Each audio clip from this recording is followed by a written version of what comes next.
faith with works, what it has accomplished. It is said of Tyson, the great Australian millionaire, that the suggestion to make the desert land of Australia blossom as the rose came to him from a modest little Australian violet while he was working as a bushman for something like 3 shillings a day.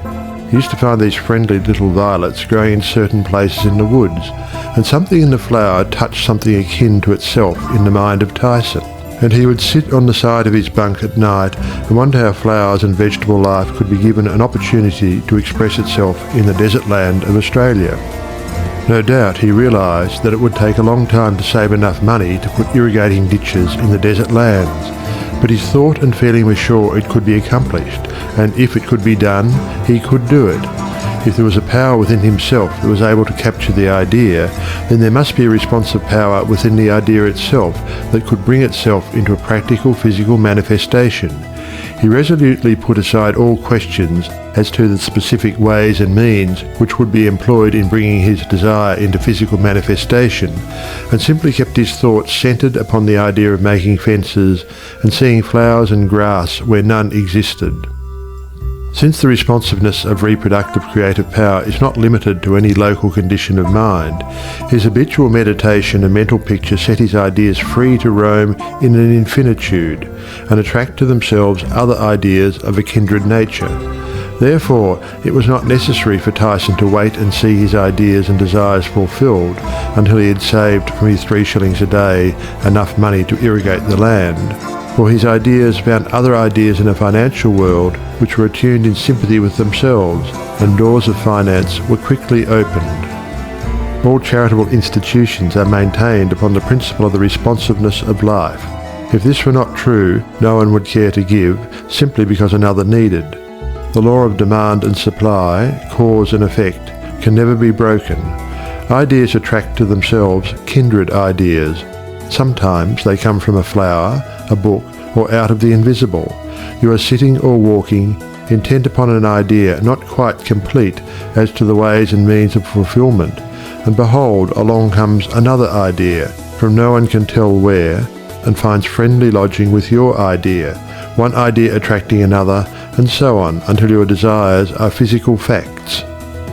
You may feel the necessity for an improvement in your finances, and wonder how this increase can be brought about, when there seems to suddenly come from within the idea that everything had its birth in thought, even money, and your thoughts turn their course. You simply hold to the statement or affirmation that the best and all there is yours. Since you are able to capture ideas from the infinite through the instrument of your intuition, you let your mind rest upon that thought, knowing full well that this very thought will respond to itself. Your inhibition of the thought of doubt and feeling of anxiety enables the reassuring ideas to establish themselves and attract to themselves I can and I will ideas, which gradually grow into physical form of the desire in mind. In the conscious use of the universal power to reproduce your desires in physical form, 3 facts should be borne in mind. First, all space is filled with a creative power. Second, this creative power is amenable to suggestion. Third, it can only work by deductive methods. As Troward tells us, this last is an exceedingly important point, for it implies that the action of the ever-present creative power is in no way limited by precedent. It works according to the essence of the spirit of the principle. In other words, this universal power takes its creative direction from the word you give it. Once man realizes this great truth, it becomes the most important of all his consideration with what character this sensitive reproductive power is invested. It is the unvarying law of this creative life principle that, as a man thinketh in his heart, so is he. If you realize the truth that the only creative power can be to you only what you feel and think it to be, it is willing and able to meet your demands. Troward says, if you think your thought is powerful, then your thought is powerful. As a man thinketh in his heart, so is he, is the law of life, and the creative power can no more change this law than an ordinary mirror can reflect back to you a different image than the object you hold before it. As you think, so are you, does not mean as you tell people you think, or as you would wish the world to believe you think. It means your innermost thoughts, that place where no one but you knows.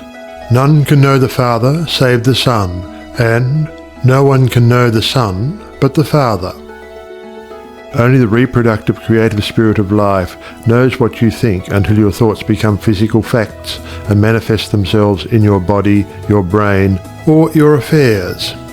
Then everyone with whom you come in contact may know, because the Father, the intelligent creative energy which heareth in secret, hears your most secret thoughts, rewards you openly, reproduces your thoughts in physical form. As you think you know, that is what you become, should be kept in the background of your mind constantly. This is watching and praying without ceasing. And when you are not feeling quite up to par physically, pray.